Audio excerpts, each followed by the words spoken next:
एक लड़की कुएं में कूद के खुद को खत्म कर लेती है। बट उस लड़के की मौत के बाद उस लड़के की एक्स बॉयफ्रेंड को उसके घर में कोई आत्मा बहुत ही परेशान करना शुरू करता है, उस पे बार बार हमला करता है। तब ये लड़का बहुत ही डर जाता है और समझ नहीं पाता उसके साथ एक कौन कर रहा है। क्या ये आत्मा उस लड़की की ही आत्मा है और ये आत्मा क्यों इस लड़के के पीछे पड़ी है?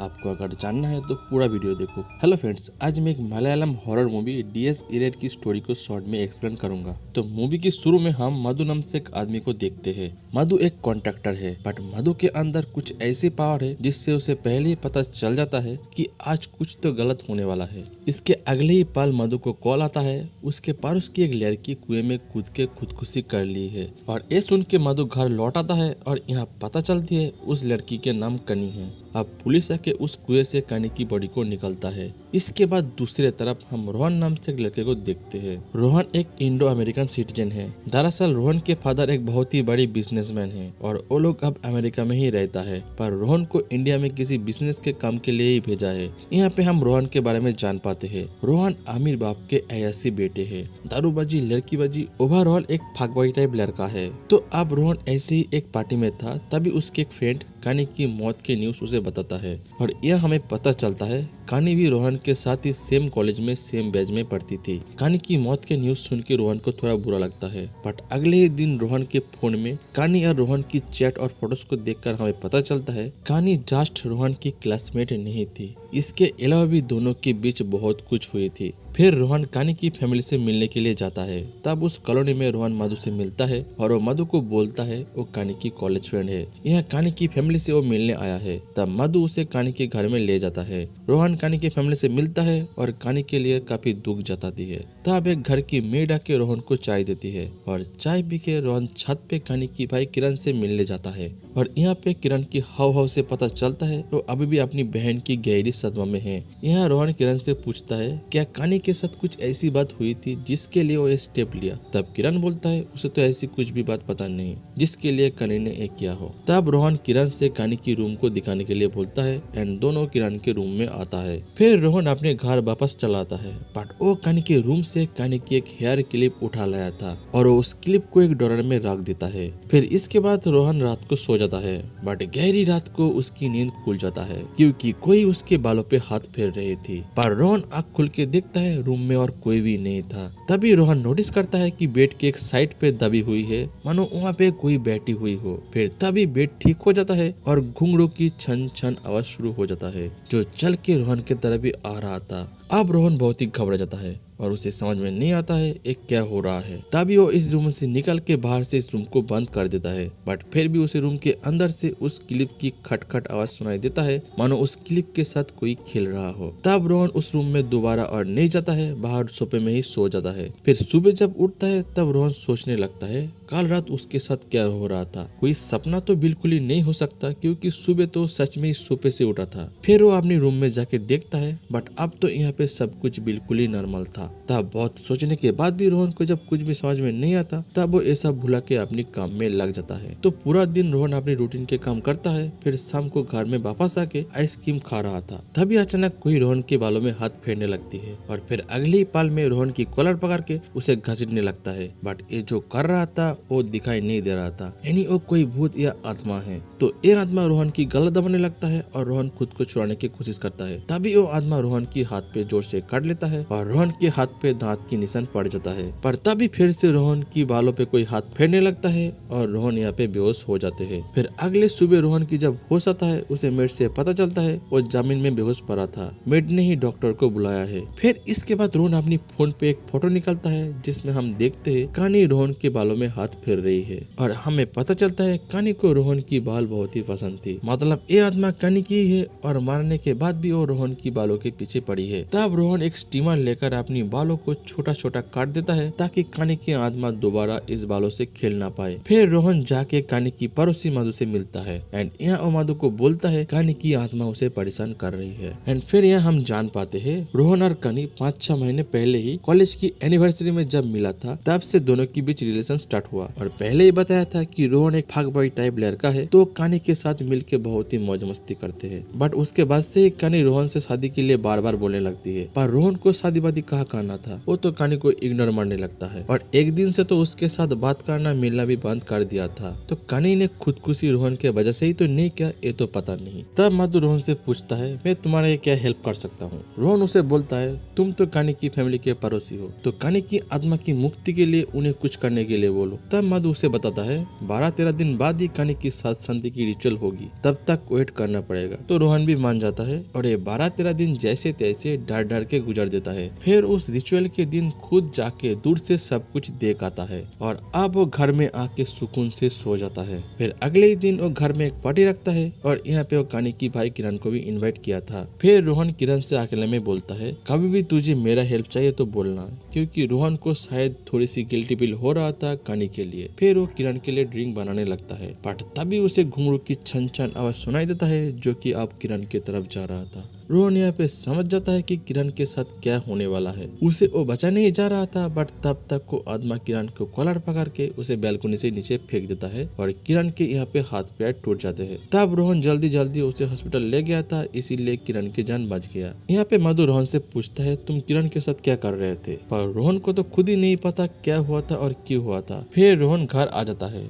और वो कहानी की क्लिप से खेलने लगता है और सोचने लगता है, बट तभी अचानक घर की सारे लाइट चला जाता है। फिर रोहन को किसी की पतली पतली हाथों की परछाई दिखाई देता है और साथ में उसी घुंघरू की छन छन आवाज चालू हो गया। तभी वो देखता है कि सीढ़ी से नीचे कोई उतर रहा है, बट वो कोई लड़की नहीं बल्कि एक लड़का है जिसके पैर में घुंघरू है, यानी ये कहानी की आत्मा नहीं किसी लड़के की आत्मा है। फिर अगले दिन रोहन मधु से मिलता है और बोलता है, कहानी नहीं कोई लड़के के आत्मा उसे हमला कर रहा है। यहाँ पे मधु रोहन से पूछता है, तुम्हारे इस घर में क्या कभी कोई लड़का मर गया था? रोहन बोलता है, नहीं, क्योंकि ये घर कुछ साल पहले ही रोहन के फादर ने बनाया है और यहाँ पे आज तक कोई भी लड़का नहीं मरा। फिर रोहन बताता है, जब से वो कहानी के घर से वापस आया है तब से ही ये आत्मा आई है। एंड यहाँ पे रोहन कहानी की उस क्लिप के बारे में भी बताता है और ये देखकर मधु रोहन को बोलता है, हाँ इसी के लिए ही ये सब कुछ हो रहा है। जब वो आत्मा कहानी के नहीं है किसी लड़के के है, तब वो कोई ऐसे लड़के है जो कहानी को लाइक करता था और इसीलिए वो नहीं चाहता है कहानी के कोई भी सामान किसी लड़के के पास हो। फिर मधु रोहन से पूछता है, क्या तुम्हारे अलावा कहानी को कोई लड़का प्यार करता था? रोहन बोलता है, उसे तो ये बात नहीं पता। तब मधु रोहन को लेकर फिर से कहानी के घर में आता है और कहानी की रूम में जाता है। यहाँ पे रोहन चुपचाप वो क्लिप वापस रख देता है, बट मधु देखता है कि कहानी की घुंघरू नहीं है। दरअसल कहानी डांस भी सीखती थी। कहानी के बॉयफ्रेंड के बारे में घर वाले से तो नहीं पूछ सकता, इसीलिए मधु कहानी के घर की मेड से अकेले में पूछता है,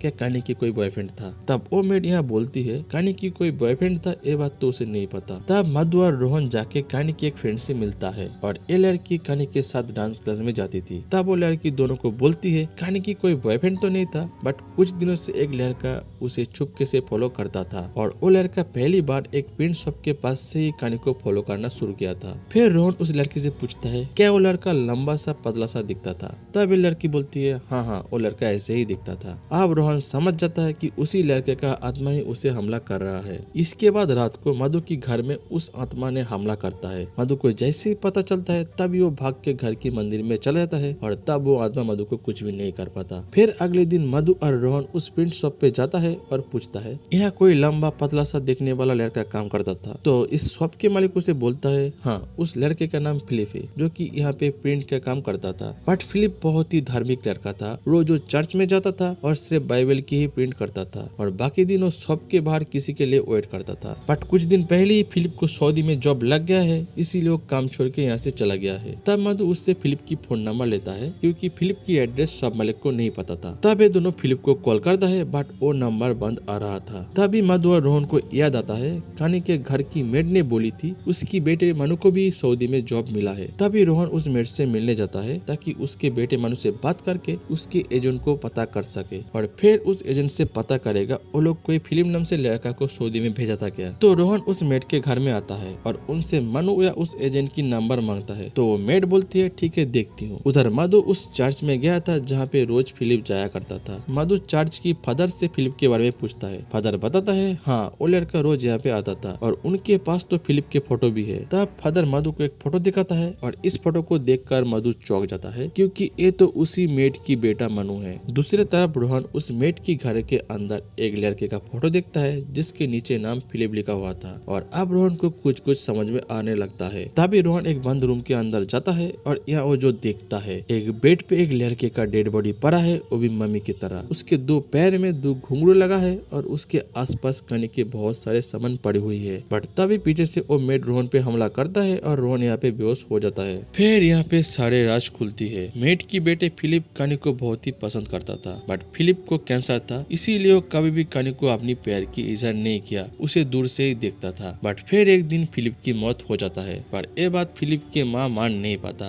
वो अपनी बेटे को हमेशा ही अपने पास रखने के लिए ब्लैक मैजिक किया था। फिलिप की आत्मा को हमेशा के लिए बांध के रखने के लिए ही कानी की सामान चुरा के उसके बॉडी के पास रखा था। और अब तो कानी की भी मौत हो गई है और दोनों की आत्मा एक साथ ही रहती है। रोहन ने कानी की उस क्लिप को लिया था, इसीलिए फिलिप की आत्मा उस पर गुस्सा था और माधु के घर में फिलिप की आत्मा को इस मेड ने ही तंत्र मंत्र करके भेजा था। तो अब ये मेड रोहन को हमेशा के लिए खत्म करना चाहती है, इसीलिए कबर खोदने लगता है। दूसरी तरफ मधु रोहन को कॉल करता है पर रोहन कॉल नहीं उठाता। तब वो सीधा मेड के घर में आ जाता है और बाहर देखता है वो मेड कबर खोद रही है। तब वो घर के अंदर जाके देखता है रोहन बेहोश पड़ी है। तब वो जाके रोहन को उठाता है। फिर मधु भी फिलिप की बॉडी को देखता है और बोलता है इसके पैर से उस घुंघरू को निकालना होगा, तभी इसके आत्मा को मुक्ति मिलेगा। बट फिलिप के पैर से घुंघरू नहीं निकल रहा था। तब रोहन उनके पैर काटने के लिए एक चाकू वगैरह ढूंढने जाता है। तभी वो मेड एक कुल्हाड़ी लेकर रोहन पे हमला करती है। रोहन भी उसे जोर से धक्का देकर वो कुल्हाड़ी छीन लेता है। बट इधर रूम के अंदर फिलिप की आत्मा जाग गया था और वो मधु पे हमला करता है। पर तभी रोहन को एक हसिया मिल गया था।